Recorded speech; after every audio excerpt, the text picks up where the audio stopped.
नमस्कार। कभी सोचा है कि भारत के जो बड़े बड़े नेता हैं उनके बच्चे आखिर पढ़ते कहाँ हैं? आज हम इसी दिलचस्प सवाल की तह तक जाएंगे और वो भी कुछ खास आंकड़ों के जरिए। तो चलिए शुरू करते हैं। सवाल तो देखिए बहुत सीधा सा है, पर इसका जवाब एक ऐसे पैटर्न को सामने लाता है जो शायद थोड़ा हैरान कर दे। और यही सवाल हमारी आज की इस पूरी पड़ताल का सेंटर पॉइंट है। जैसे ही हम इन आंकड़ों को देखना शुरू करते हैं, एक बात तो तुरंत साफ हो जाती है। वो है विदेश में पढ़ाई का चलन। ऐसा लगता है कि कई राजनीतिक परिवारों के लिए पहली पसंद भारत से बाहर दुनिया के जाने माने विश्वविद्यालय ही हैं। अब जरा इस लिस्ट पर नजर डालिए। ये नाम देखिए, हार्वर्ड, येल, ऑक्सफोर्ड। ये दुनिया के बेस्ट एजुकेशनल इंस्टीट्यूट्स में गिने जाते हैं। पीयूष गोयल के बच्चों से लेकर ज्योतिरादित्य सिंधिया के बेटे तक पैटर्न साफ है। पसंद सिर्फ विदेश जाना नहीं है, बल्कि दुनिया की टॉप लीग का हिस्सा बनना है। और ये भी देखने वाली बात है कि सिर्फ यूनिवर्सिटी ही नहीं, विषय कौन से चुने जा रहे हैं। ज्यादातर फोकस लॉ, मैनेजमेंट और जर्नलिज्म जैसे प्रोफेशनल कोर्सेज पर है। ये ऐसी डिग्रियां हैं जो अक्सर भविष्य में एक मजबूत करियर की नींव रखती हैं।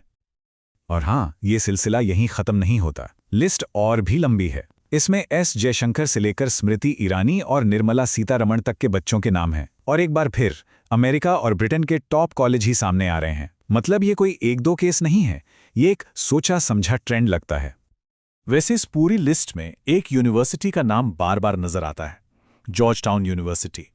एस जयशंकर के बेटे ने भी वहीं पढ़ाई की और स्मृति ईरानी की बेटी ने भी। एक छोटा सा लेकिन काफी दिलचस्प ऑब्जर्वेशन है। लिस्ट में और भी नाम जुड़ते जाते हैं। नितिन गडकरी के बेटे अमेरिका में मैनेजमेंट पढ़ रहे हैं, तो हर्षवर्धन के बेटे ऑस्ट्रेलिया से फाइनेंस। रविशंकर प्रसाद के बेटे ने कॉर्नेल जैसी बड़ी यूनिवर्सिटी से लॉ की डिग्री ली है। तो सवाल यही उठता है कि ज्यादातर लोग विदेश का ही रास्ता क्यों चुन रहे हैं? तो क्या इसका मतलब ये हुआ कि सबने विदेश का ही रुख किया? नहीं, ऐसा भी नहीं है।